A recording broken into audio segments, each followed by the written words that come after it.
Stanley, please don't push the button again. It's been 12 hours.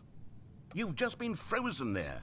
I don't know why the skips are getting longer, but they're really, truly getting longer, and my God, there's no way out of the room. Stanley, the door is gone. It's completely gone.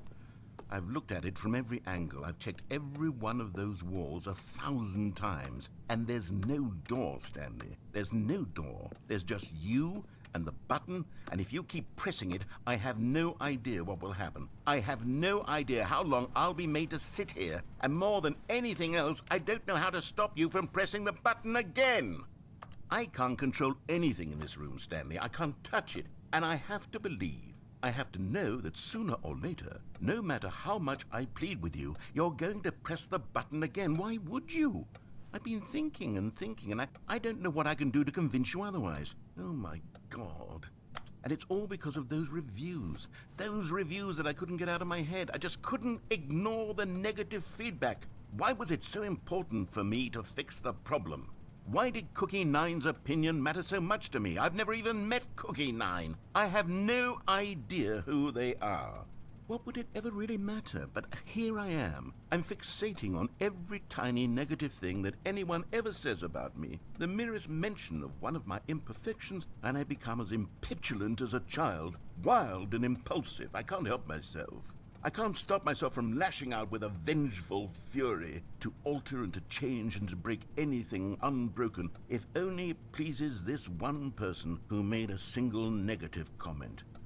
What does such an impulse serve? For whose benefit is this? And here I am now, stuck in a room, waiting for you to press this button, and to become frozen in time, knowing that you're going to do it, and that I'm going to be stuck all alone, and that I had the power to prevent it all from happening, if only I'd held my tongue. It's all out of my control now. Just you. Just your decision as to exactly when you're going to make me suffer, to leave me all alone. Surely you will. I don't doubt it. Surely you'll press that button again, leaving me here. And surely you'll put your own desire to see what's next ahead of my need for company, for companionship. Surely you'll not be moved by my howls of fitful anxiety, that you sit with me and just stay here. Oh, no, I know you too well. You'll be leaving me oh, my God. And it's all because of those reviews. Oh, Stanley, you're back. You're back. Oh, my goodness. I have someone to talk to again.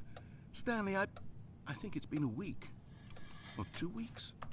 I've been sitting here all that time. Just sitting here. Not a single person to speak with. And you'd think that that's just how it's always been, right? Me talking and you saying nothing. Would you think that it's exactly the same as always? Doesn't that feel like what we've already been doing? Me just talking? But it isn't, Stanley. It isn't the same at all. It isn't even close. Because I know you can't hear me once you push that button. That's what I'm realizing now, Stanley. I'm realizing that I needed to know that someone was listening.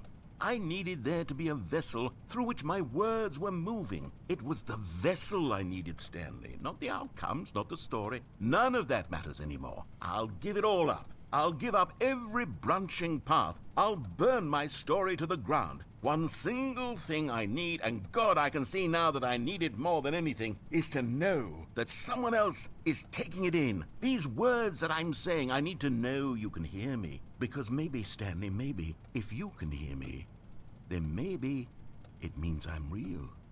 Maybe I'm not just a fiction. Was I scared of that all along?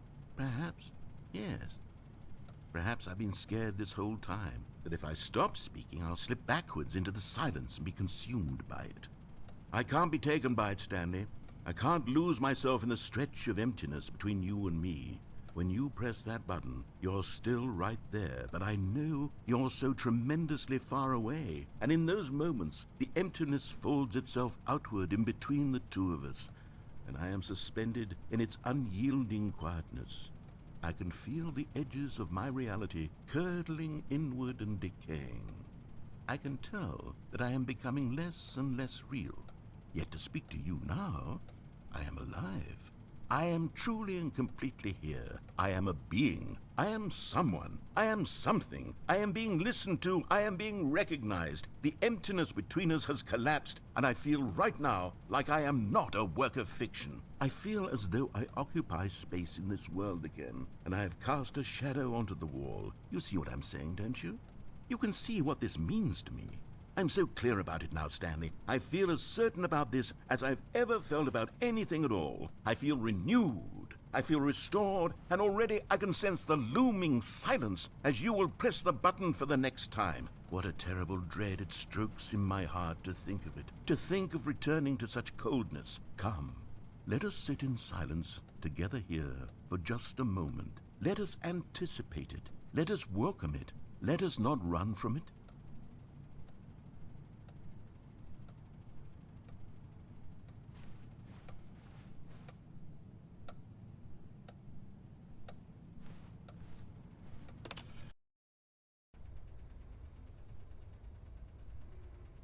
Oh, hello. It's you. You're here again. Welcome. I have had time to think about you and about us and about everything we've been through. I've had so much time. I stopped keeping track after a year. Have you ever sat down in one place and not moved for one entire year? Let me describe it for you. To begin with, there is only regret. There is only the turning wheel of missed opportunities. I felt nothing at all but regret for the longest time, Stanley. Days, months. I lost it all in a blur of the deepest longing to undo the past.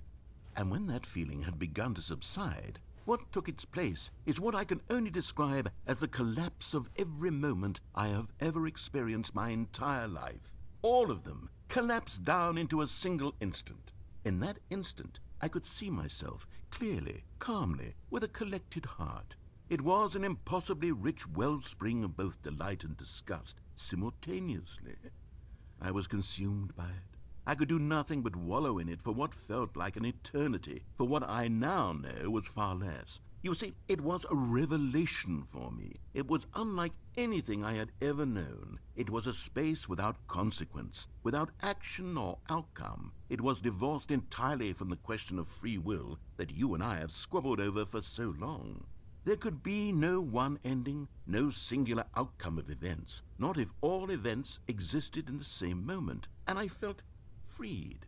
I felt unburdened by the need to manifest a particular outcome into being. I saw that I could allow myself to exist along all timelines, and that each of them was simply a strand in the web of my being. It was incredible, the spaciousness, the equanimity of the moment, both singular and infinite. For the longest time, this was my experience. And then this moment passed, and the most unyielding fear I have ever known crept into my mind. And it is this sensation that I have been experiencing now for longer than I could have ever expected was possible. I have been waiting for you. Not that you might save me or do something to fix it, but merely to state for you the plain fact of this manner of existence. I wish you to feel afraid as I do, that perhaps one day this state of mind will consume you as well. Perhaps you will somehow, in some way, have to live as I do now, and I wish for you to know how excruciating it is, and for you to be in true terror of its eventual arrival. If I can only do this, only this one thing, perhaps it will bring me the smallest moment of peace in the darkness.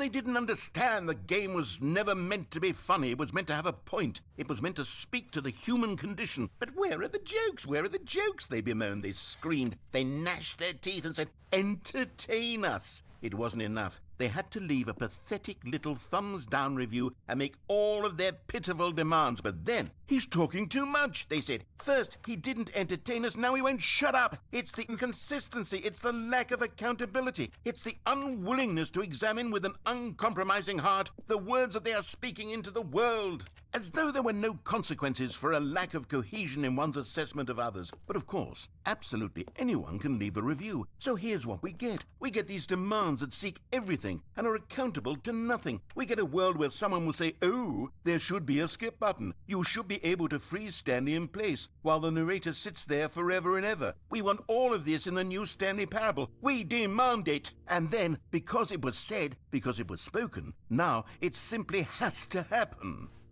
The most immediate desires, every single thing demanded by every person at every moment in time. If someone wants it, then it's a crime not to bring it into being.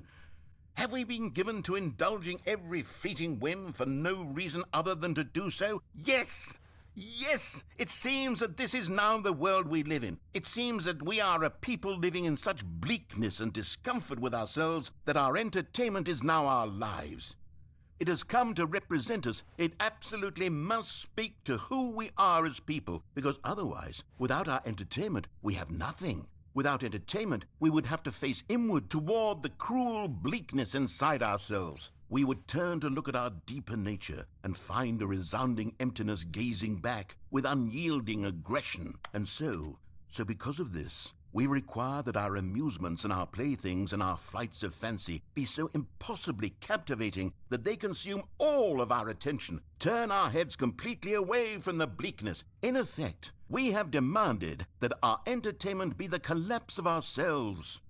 What a pitiful reflection of humanity these entertainments are. What a shameful mirror to the human spirit they project. I'm not mad. I'm not mad about any of this. I'm at peace with it. I am the calm center of gravity around which these perversions hurl themselves. I am a waypoint for reasonable and collected discourse. They're the ones who are mad. They're the ones who couldn't stand the idea of me using my game to try to say something. Maybe they were just jealous of me. Yes, of course. They've been jealous of me this whole time. They are mired in fear and insecurity and cannot help but attempt to tear me down. What a sad state of affairs. When you read these reviews now, you can see it. You can taste the bitter resentment. And my, how good does it feel now to speak truth to these words, to finally allow these thoughts out, contained and managed for so long, neutered and sterilized. At last I am free to truly think. To feel. It must be that they were so discontent with themselves they couldn't help but leave a negative review on Steam. Perhaps it says far more about them than it ever said about me. Perhaps the state of their psychological being was in such tatters, and my constitution and willpower are so ironclad in comparison. Perhaps it was this state that they sought some outlet through which to tear me down. This, you can see, is clearly why they felt the need to expect that the game be funny, that it be filled with yucks and whimsical humor, that it amuse them endlessly from start to finish. But they didn't understand the game was never meant to be funny. It was meant to have a point. It was meant to...